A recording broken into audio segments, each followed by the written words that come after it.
124페이지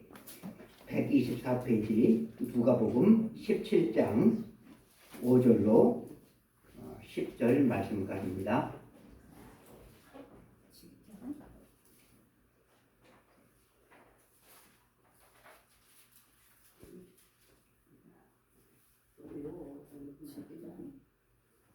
주보를 보시면 빠릅니다. 다 함께 합독하시겠습니다. 사도들이 주께 여짜오되 우리에게 믿음을 더하소서 하니 주께서 이르시되 너희에게 대다시 하날 만한 믿음이 있더라면 이 뽕나무더러 뿌리가 뽑혀 바다에 심기라 하였을 것이요 그것이 너희에게 순종하였으리라. 너희 중 누구에게 밭을 갈거나 약을 치거나 하는 종이 있어 밭에서 돌아오면 그들어 곧 와 앉아서 먹으라 말할 자가 있느냐. 도리어 그들어 내 먹을 것을 준비하고 이를 띠고 내가 먹고 마시는 동안에 수종 들고 너는 그 후에 먹고 마시라 하지 않겠느냐. 명한 대로 하였다고 종에게 감사하겠느냐. 이와 같이 너희도 명령받은 것을 다 행한 후에 이르기를 우리는 무익한 종이라 우리가 하여야 할 일을 한 것뿐이라 할지니라. 아멘. 우리에게 믿음을 더하소서라고 하는 제목으로 오늘 우리가 읽은 본문 말씀을 통하여서 하나님께서 주시는 말씀을 듣겠습니다. 오늘 본문 말씀에 나온 이 밭에서 열심히 일하다가 집에 돌아온 그 종에 대한 비유처럼 저와 여러분들도 세상을 살아가면서 목구멍이 포도청인 먹고 사느라고 또 돈이 있어야 되기에 한중한 동안 열심히 일하다가 또 피곤한 몸을 이끌고 이 자리에 앉아 있는 것에 대해서 너무나도 감사를 드립니다. 숫자가 그렇게 많지가 않아서 우리 성도들이 이렇게 가족과 같은 그런 분위기 속에서 예배를 드리고 있는데 이 예배가 그냥 사람들이 모여서 앉았다가 또 목사의 간단한 말씀을 듣고 흩어져 버리는 그런 시간이 아니라 성령께서 우리 각자에게 주시는 큰 은혜가 임하는 말씀 시간이 되기를 간절히 소망해 봅니다. 제가 인터넷으로 함께 많은 글들을 검색해서 찾아서 읽어보고 있는데 지난주에 제가 읽었던 글입니다. 작은 식당에 점심을 먹으러 갔을 때 일이다. 앞자리에 손님 2명이 앉아 있었는데 그중 한 사람이 참 까다롭더군요. 음식이 나오자마자 종업원을 불러 세우더니 꼬치꼬치 묻기 시작했다. 이 식당 부엌은 깨끗합니까? 도마는 매일 씻나요? 행주는 잘 삶아서 쓰는지 혹시 이 음식이 상한 것은 아닙니까? 물어보는 태도가 어찌나 날카롭던지 종업원이 견디다 못해서 슬그머니 그 자리를 피해버렸다. 옆에 있던 친구도 보기가 민망했는지 이 사람아 그렇게 못 믿겠으면 그냥 안 먹으면 될 것 아닌가. 그러자 그 의심 많은 친구가 머리를 긁적이면서 이렇게 대답하더군요. 그렇다고 또 안 먹을 수는 없고. 여러분 제가 읽어드린 이 글 속에 나온 의심 많은 그 진상 손님을 여러분들 어떻게 생각하시는지 모르겠어요.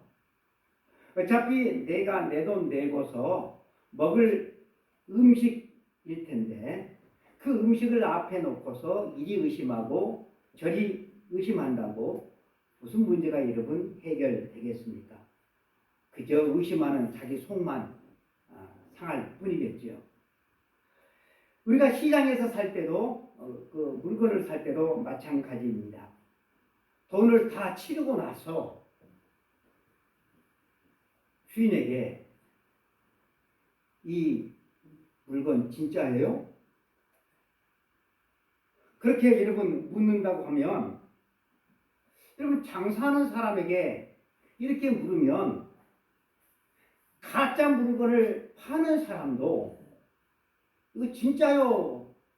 이거 가짜요? 이렇게 말할 사람은 여러분 없죠. 이거 진짜요?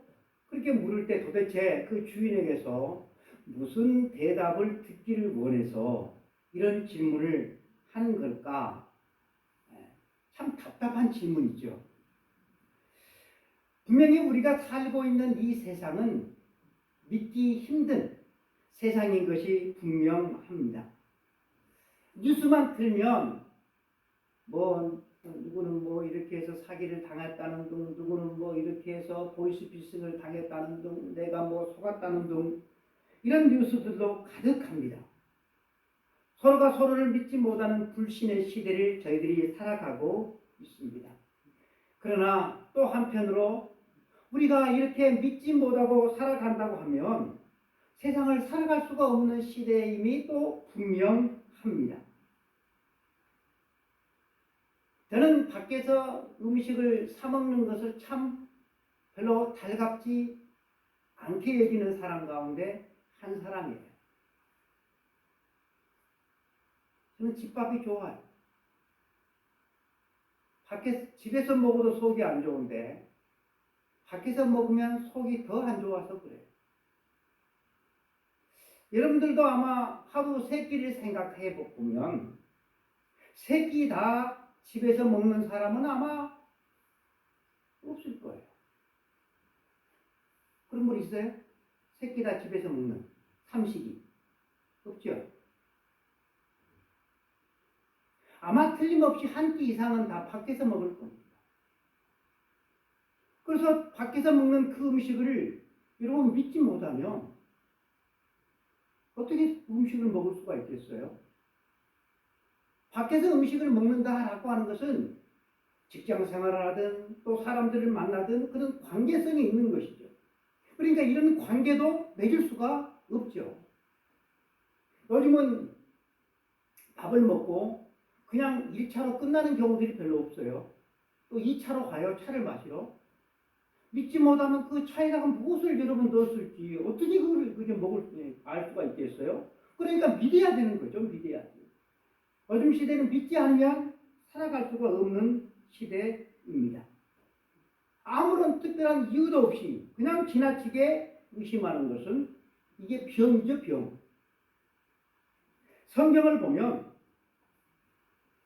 예수님을 수많은 사람들이 졸졸졸 따라다녔는데 그들이 예수님을 따라다녔던 목적과 동기가 처음부터 다 순수했던 것은 아닙니다.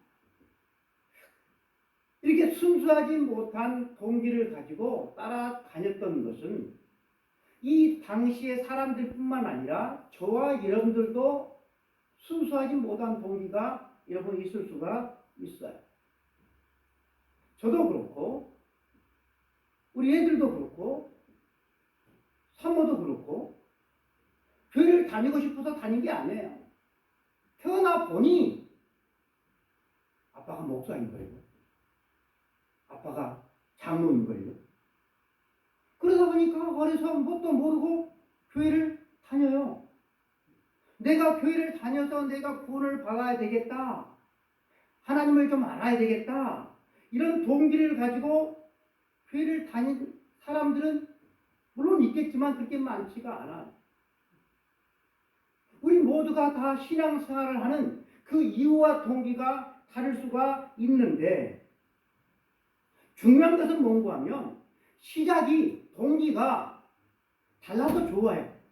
중요한 것은 저와 여러분이 세상 가운데 있지 않고 이 시간 교회에 나와서 앉아있다라고 하는 이것이 중요하다라고 하는 것이에요. 신앙생활을 하면서 하나님을 점차로 알아가다 보면 우리가 처음에 잘못된 동기를 가지고 신앙생활을 했던 그 동기가 순수한 동기로 하나님께 영광 돌리고 하나님을 알아가고 예수 그리스도를 믿고서 이 땅에서 천국을 살다가 영원한 하나님의 나라로 가는 그런 진정한 동기로 바뀌어질 수가 있고 우리의 신앙이 주께서 원하시는 성숙한 신앙으로 열매를 맺어 자라갈 수가 있기 때문에 그렇습니다. 예수님을 따르던 제자들의 소원도 처음에는 참 다양하고 복잡했습니다. 예수님의 제자들, 12제자들, 예수님이 직접 불렀지만 예수님의 부름에 순종하고 따랐던 그 이유와 동기가 순수했던 사람들은 글쎄요, 그 동기를 순수했다라고 표현한 그런 제자들이 없기 때문에 잘 모르겠지만 우리가 성경을 보면 대다수의 제자들은 예수님을 따라다니면 높은 벼슬 하나 정도는 얻겠다 싶었어요. 예수님이 왕이 되시면 그래서 예수님을 따라다녔으니까 한 자리는 얻지 않겠나. 예수님을 따라다니면 최소한 밥은 굶지 않겠다 싶어서 따라다니는 사람들도 있었습니다.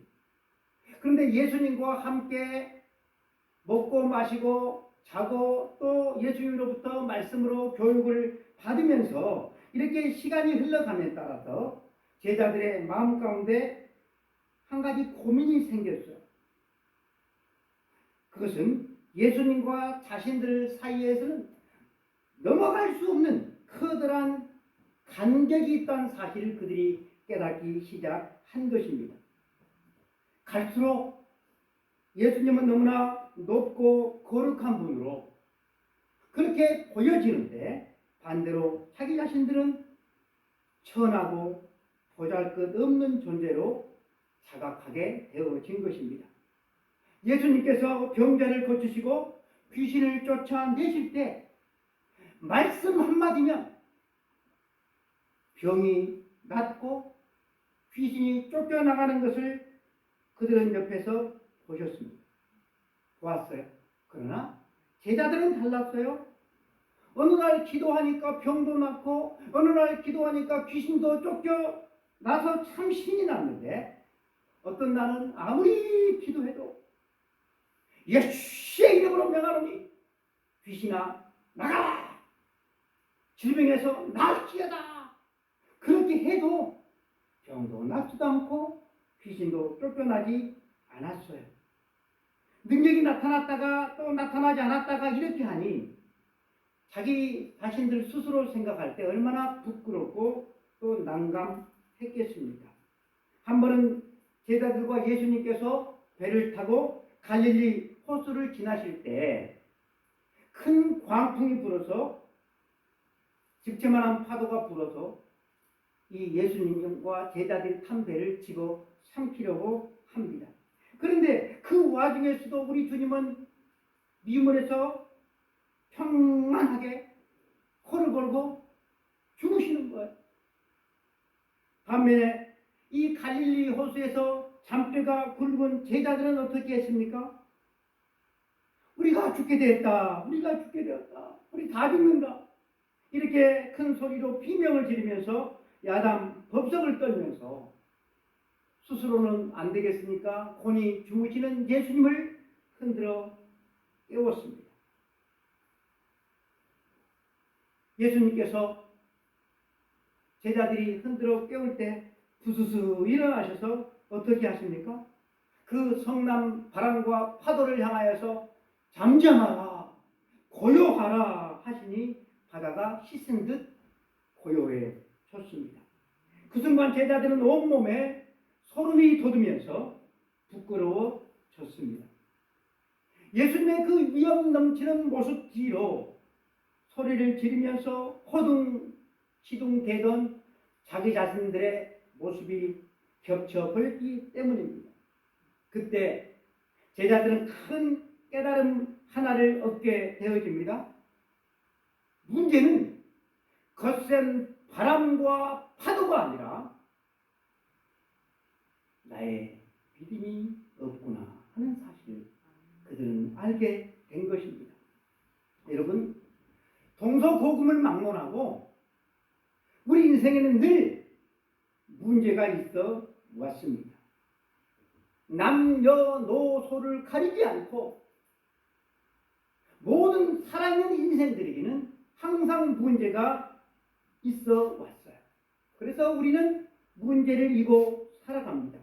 그런데 진짜 중요한 문제는 내 조건, 내 삶의 환경, 이게 문제가 아니라 믿음의 문제다라고 하는 것입니다. 믿음의 문제. 일본의 유명한 우찌무라 간조 목사님의 잘 알려진 일화가 있죠.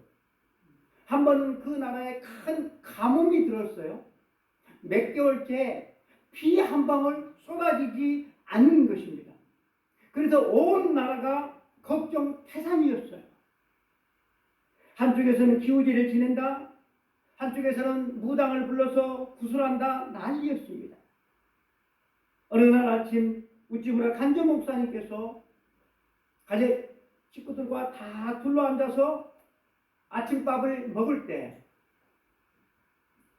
아침 식사 기도를 간절하게 이렇게 기도했습니다. 하나님, 비가 한 방울도 내리지 않아서 이 나라 온 백성들이 고통 가운데 있습니다. 오늘은 꼭 비를 내려주실 줄로 믿습니다. 예수님의 이름으로 기도합니다. 아멘 했습니다. 그리고 이제 밥을 다 먹고 이제 아이들은 어때요?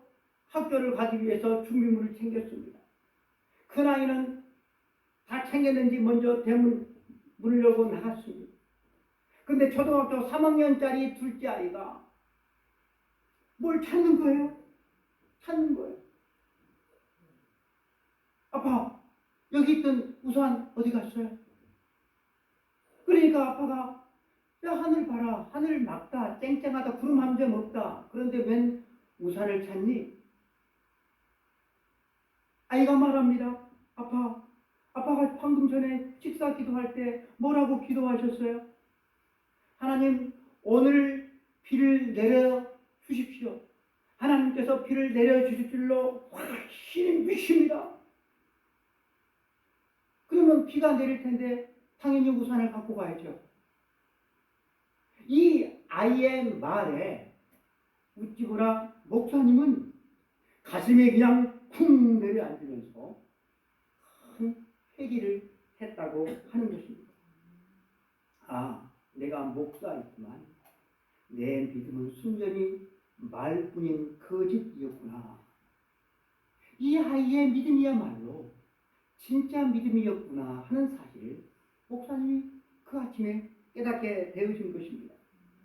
여러분, 제자들의 믿음 그리고 저와 여러분의 믿음은 어떻습니까? 참 시원치 않죠. 별 문제가 없을 때는 믿음이 있는지 없는지 나타나질 않아요. 그러니까 믿음이 좀 있는 것 같아요. 그러나 조그만 어려운 일이 터지면 금방 나약해지고 낙심하고 절망합니다.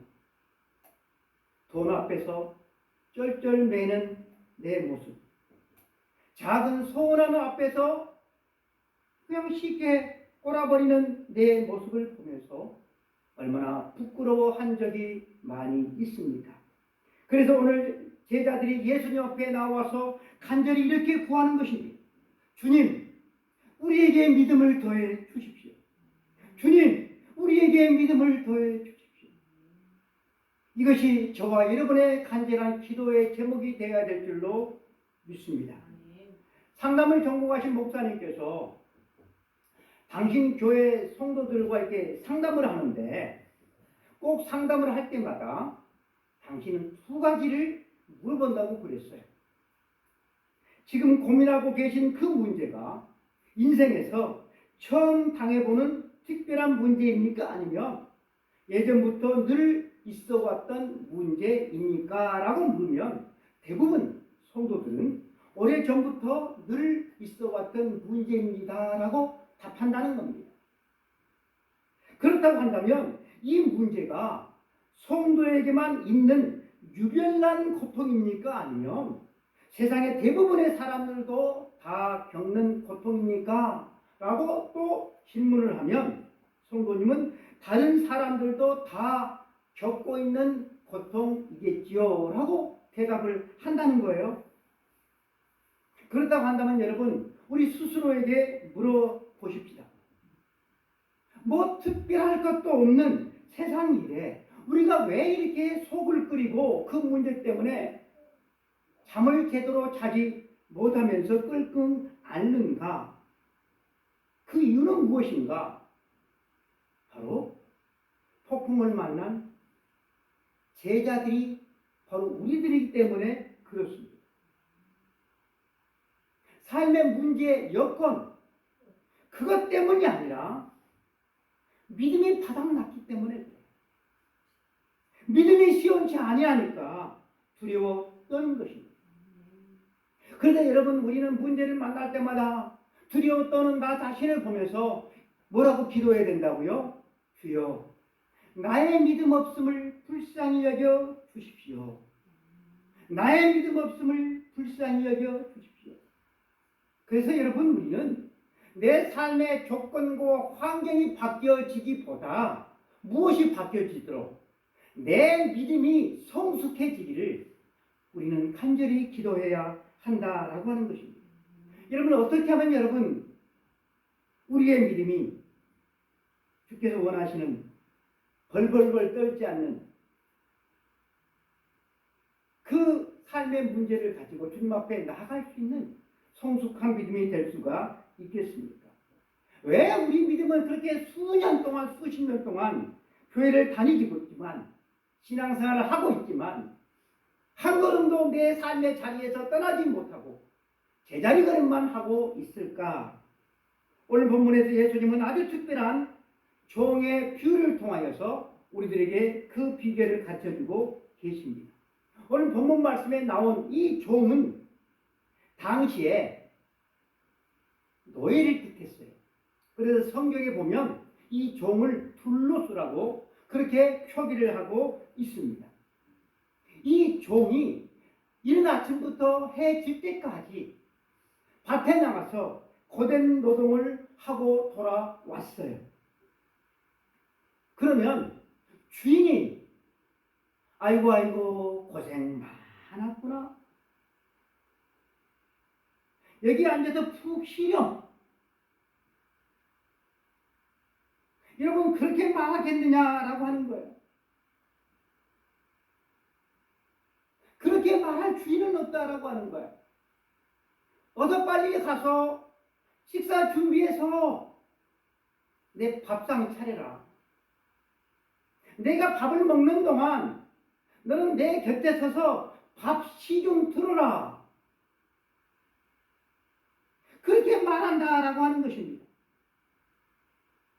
이렇게 시킨 대로 다 했다고 해서 종에게 주인이 고맙구나 하면서 머리를 숙이고 보너스를 주겠느냐라고 하는 거예요.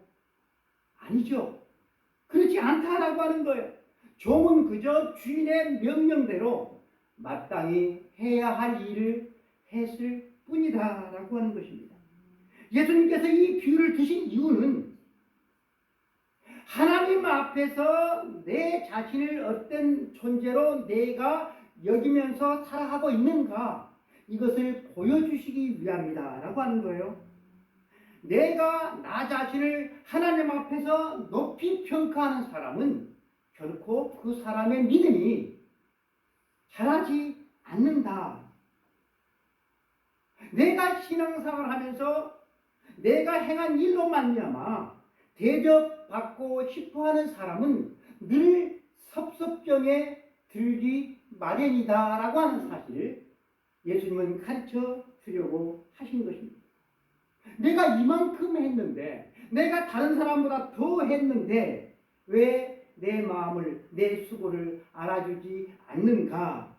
이런 마음이 여러분 우리의 신앙을 좀먹고 있고 우리를 괴롭히게 된다라고 하는 것입니다. 우리가 믿음이 자라려면 참된 나의 실체를 알아야 되는데, 우리의 참된 실체가 뭔가 하면 5만 달란트 빚진 종이다라고 하는 거예요. 따라서 해볼까요? 나는 5만 달란트 빚진 종이다. 5만 달란트 빚진 종이다. 몇 달란트요? 5만 달란트.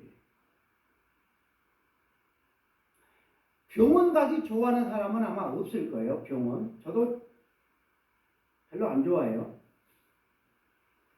근데 그 많은 그 병원 가운데서도 치과는 더더군다나 하기 싫어요. 맨 정신에 그 날카롭게 그 작은 기계가 내 입 안에서 잉 하고 도는 그 소리, 저는 막 소름 돋치거든요.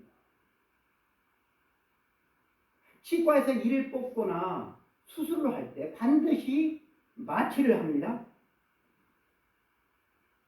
그래서 좀 따끔합니다 라고 간호사가 말을 하잖아요. 간호사가 마취 주사를 놨어요. 그리고 이제 조금 시간이 흐른 다음에 뾰족한 기구를 가지고 와서 조금 이렇게 찔러보잖아요. 그리고 찌르면서 뭐라고 해요? 아프세요? 묻잖아요.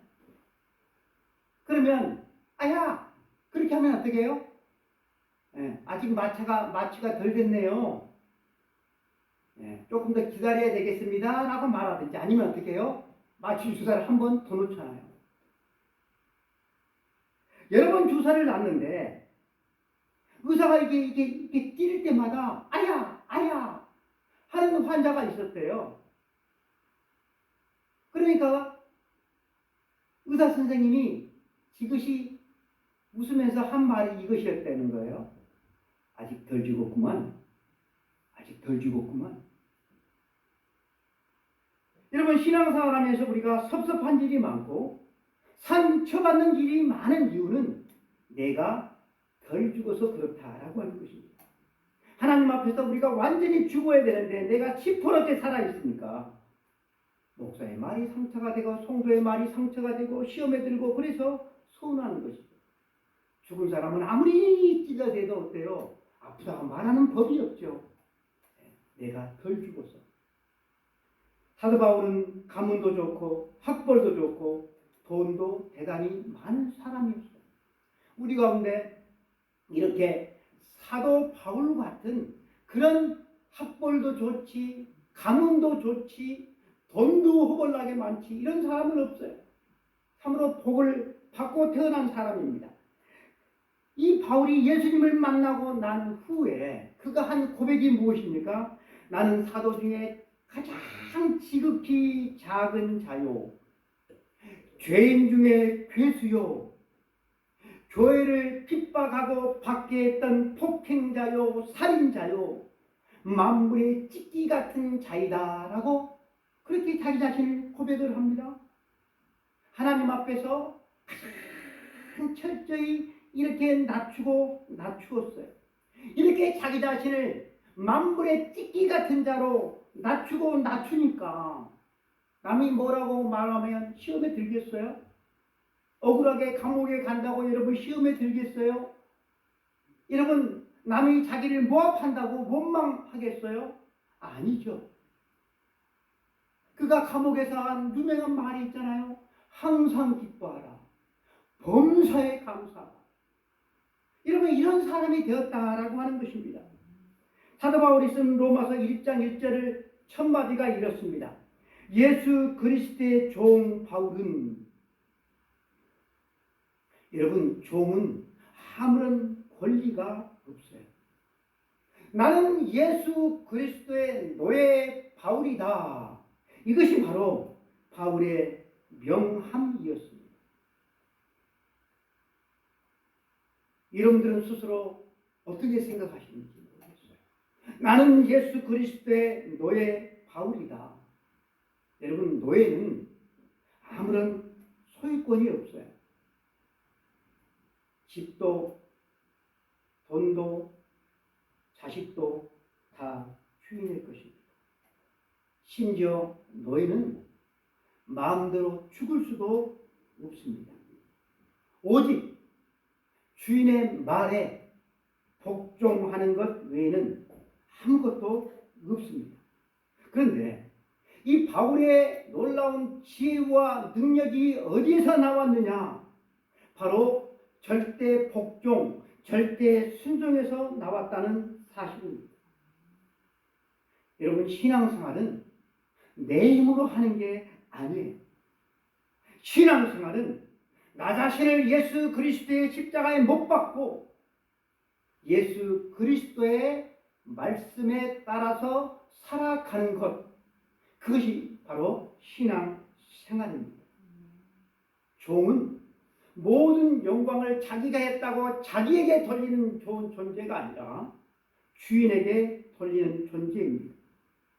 예수 그리스도의 종인 저와 여러분이 그렇습니다. 우리가 그 어떤 수고를 희생을 많이 했다고 그것을 내가 영광을 받아버리면 그건 종이 아니에요. 모든 영광은 주님께 올려야 되는 거예요. 주님이 다 하셨습니다. 주님이 다 하셨어요. 모든 영광 주님께 올려드립니다. 이렇게 고백하는 그 신자가 믿음이 자라는 거예요. 믿음이 성숙해 가는 것입니다. 여러분, 종에게 무슨 권리가 있겠습니까? 오직 종의 권리는 마땅히 내가 행할 일을 한 것뿐입니다. 이것밖에 없어요. 당연히 해야 할 일을 행한 사람은 말이 없는 겁니다.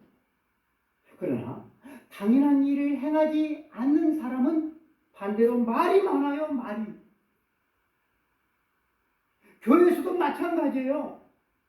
말이 많은 사람이 누구인 줄 아세요? 당연히 해야 할 일을 안 한 사람이에요. 당연히 행할 일을 한 사람은 말이 없어요. 덴마크의 철학자 키에르케고르는 이런 말을 했습니다. 죄의 반대말은 선행이 아니라 믿음이고 그 믿음의 구체적인 모습은 순종이다라고 말했대요. 믿음의 구체적인 모습이 뭐라고요? 순종이라고 합니다. 그래서 이런 구체적인 순종의 모습이 나에게도 별로 없다라고 하는 건 내 믿음이 없다라고 하는 것이죠. 우리가 세상을 이길 수 있는 길은 우리가 착한 일을 많이 하는 데 있지 않아요. 우리가 세상을 이기는 길은, 문제를 극복하는 길은 근소리 없이 주님 앞에 순종하는 데 있습니다. 여러분, 성도이기 때문에 마땅히 해야 할 일이 있습니다. 하나님으로부터 받은 은혜가, 하나님으로부터 받은 사랑이 너무나도 많으니 그 은혜와 사랑은 어때요? 다른 사람에게 전하는 것이죠. 그래서 마땅한 일입니다. 거저 받았으니 거저 주는 것이 당연합니다. 이것이 여러분 기독교의 윤리의 기초예요. 윤리의 기초, 윤리의 출발점. 주님의 은혜와 주님의 사랑을 받은 자로서, 용서를 받은 자로서 내가 당연하게 그렇게 행하면서 살아가는 것, 이것이 우리 기독교인의 윤리다라고 하는 것입니다. 우리가 잘 아는 마태복음 18장 1만 달란트 빚진 자의 비유가 나옵니다. 1만 달란트, 오늘날로 말하면 수조원에 해당되는 돈입니다. 이번에 집사람과 우리 시찰에서 기독교 세계 박물관 제천까지 올라갔다 와서 봤어요. 거기서 1달란트 무게를 돌로 이렇게 해가지고 만들어 놨더라고요.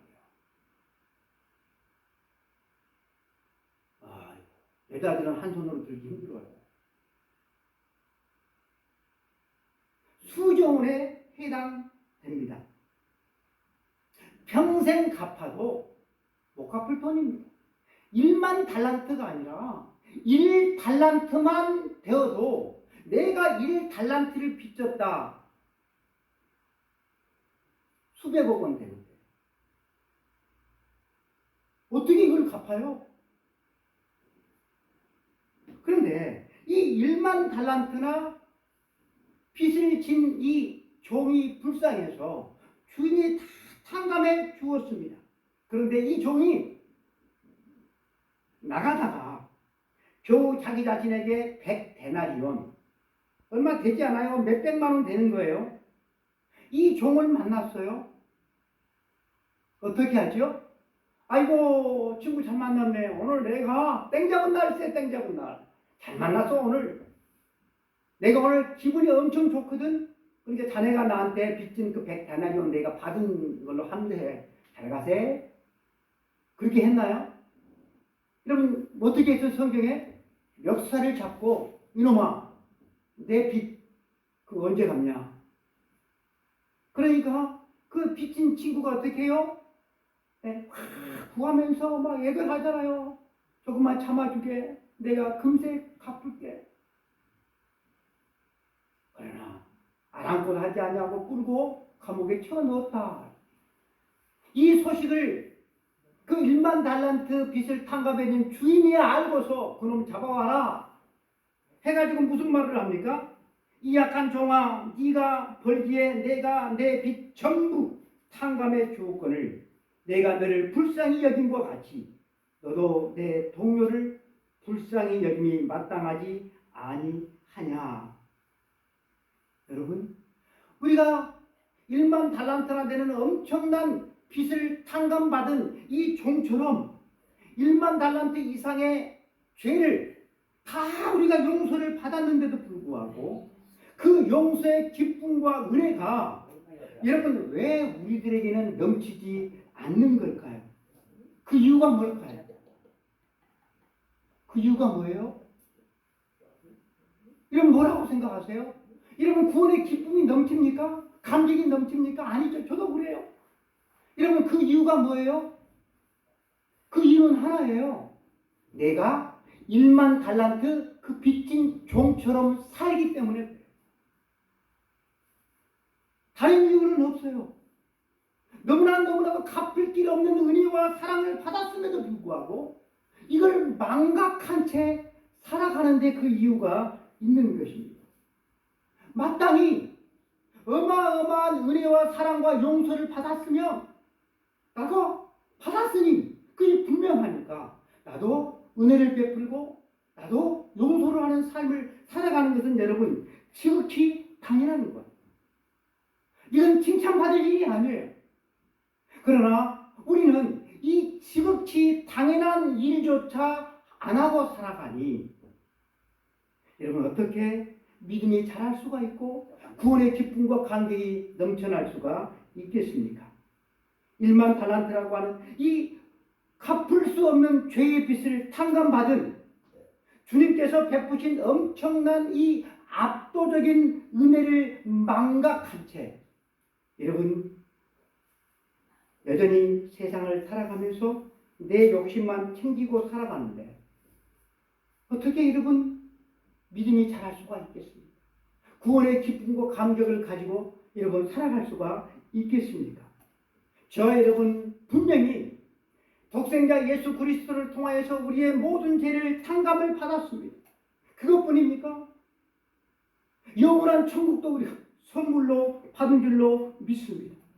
그래서 더 이상 하나님으로부터 받을 것이 요구할 것이 없음에도 불구하고 여전히 티끌 하나 가지고 가지 못할 그것에 벌벌벌 떠는 늘 그것에 눈독을 들이고 살아가는 그런 사람이 어떻게 여러분 신앙이 자랄 수가 있겠습니까? 우리는 무익한 종이라 우리가 해야 할 일을 한 것뿐이라. 여러분 이 고백이야말로 진짜로 믿음의 사랑의 고백인 줄로 믿습니다. 내가 죽도록 충성했어요. 봉사했어요. 헌금했어요.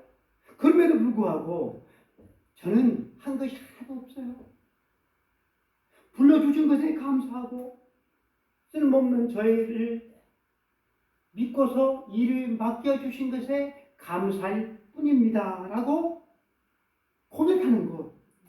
이것이 여러분 은혜를 입은 종의 모습이다 라고 하는 것입니다. 여러분 이런 모습은 시집을 간 딸이 친정에 왔어요. 그래서 친정에도 지나가다가 이제는 자기 집으로 돌아갈 때 친정 엄마가 시골에서 지은 쌀이며 콩이며 깨며 된장이며 고추장이며 참기름이며 그냥 뒤에 차에 트렁크가 그냥 이렇게 깨질 정도로 그렇게 가득 실어주면서 친정엄마가 하나도 아까워하지 않는 그 여러분 마음인 것입니다. 사랑과 헌신이 있는 곳에는 늘 여러분 감동이 있어요. 고마움이 있어요. 그러나 사랑과 감사가 없는 곳에는 헌신이 없는 곳에는 희생이 없는 곳에는 감동이 없죠. 감동이 있을 수가 없죠. 고마움도 없죠. 저는 교회에서 중식을 먹을 때마다 사모의 수고에 늘 감사합니다. 사모는 여러분들에게 건강하고 맛있는 한 끼를 제공하고 싶어서 토요일부터 주일 새벽부터 수고를 다합니다. 이렇게 수고를 다해놓고서 성도들이 좀 알아줬으면 좋겠다. 여러분, 이런 마음을 품으면 이것은 주님께서 기뻐하시는 마음이 아니죠. 주님께서 기뻐하시는 마음은 무엇입니까? 내 몸이 부셔지도록 그렇게 희생하고서도 여전히 부족을 느끼는 마음, 주님께 더 드리고 싶은데 드릴 것이 없어서 안타까워하는 그 마음, 그 마음을 우리 주님은 원하신다라고 하는 것입니다. 하나님, 저는 참 무익한 종입니다. 이런 고백을 우리 주님께서 기뻐하신다라고 하는 것입니다. 사랑하는 성도 여러분, 우리가 살고 있는 세상은 참 불확실합니다. 그러나 반드시 우리가 기억해야 될 것이 있습니다.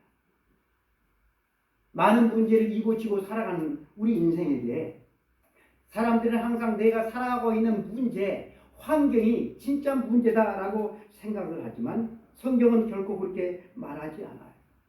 그 환경을 보고 두려워하고 걱정하고 염려하는 믿음의 부재가 문제다라고 하는 것입니다. 예수님께서는 우리들에게 대단한 믿음을 요구한 적이 없습니다. 겨자씨와 같은 작은 그 믿음, 그 작은 그 믿음만이라도 너희가 가지기를 원한다라고 하는 것입니다. 이 겨자씨와 같은 작은 믿음은 어디에서 시작됩니까? 바로 여기에 있는 거예요.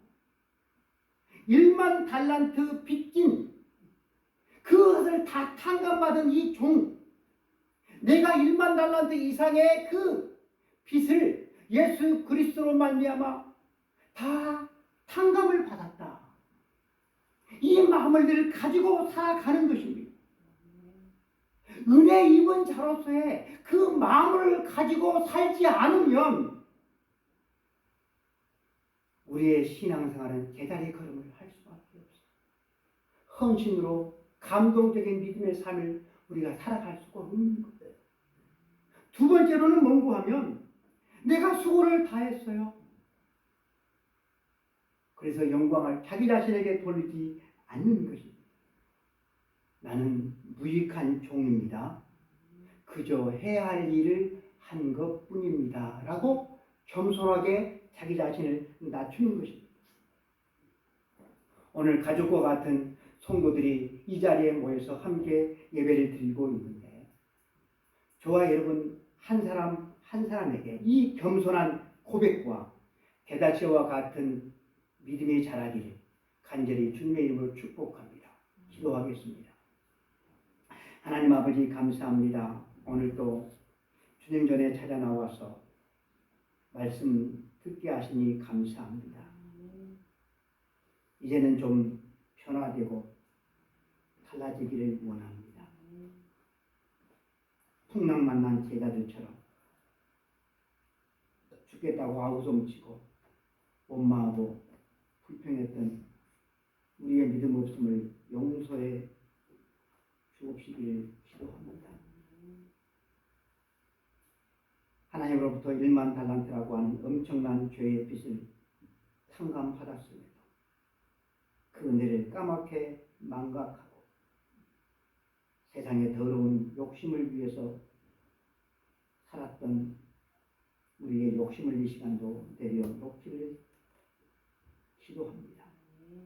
하나님 아버지, 우리들도 제자들처럼 우리에게 믿음을 더해 주십시오. 우리의 믿음 없음을 용서해 주십시오. 주님, 기도할 수 있도록 도와주시고 1만 달란트 어마어마한 죄의 빚을 탕감받고 하나님의 자녀가 되고 천국을 선물로 받았사오니 저희들도 조건 없이 은혜를 베풀고 이해하고 용서하는 삶을 살아갈 수 있도록 주여 우리를 도와 주시옵시기를 원합니다. 한 주간을 살아가면서 내가 1만 달란트 탕감받은 종이다. 이 마음을 우리의 마음 속에서 씌우지 아니하도록 도와주시고 매일 이 생각을 하면서 가정생활을 하고 직장생활을 하고 이웃들을 만날 수 있도록 도와주옵소서. 우리 주 예수 그리스도의 이름으로 간절히 기도드리옵나이다. 아멘. 지금은 우리 주 예수 그리스도의 은혜와 하나님 아버지의 그 크신 사랑하심과 성령님의 감동감화 역사 충만 내주하시니 마땅히 당연히 해야 할 일을 한 것뿐입니다. 나는 무익한 종입니다. 주님 앞에 섰을 때 우리 모두가 이 고백을 할 수 있기를 간절히 소망합니다. 오 거룩하신 하나님 아버지, 제자리에서 머물던 우리의 믿음이 이제 한 걸음 내딛기를 원합니다. 1만 달란트 빚진 그 종처럼 행하지 아니하고 하나님 아버지 믿음으로 순종할 수 있도록 은혜를 기억하며 은혜 안에서 은혜를 베풀고 용서하며 살기를 원하는 우리 모든 성도들 머리 위에 이제부터 영원까지 함께 있을지어다. 아멘.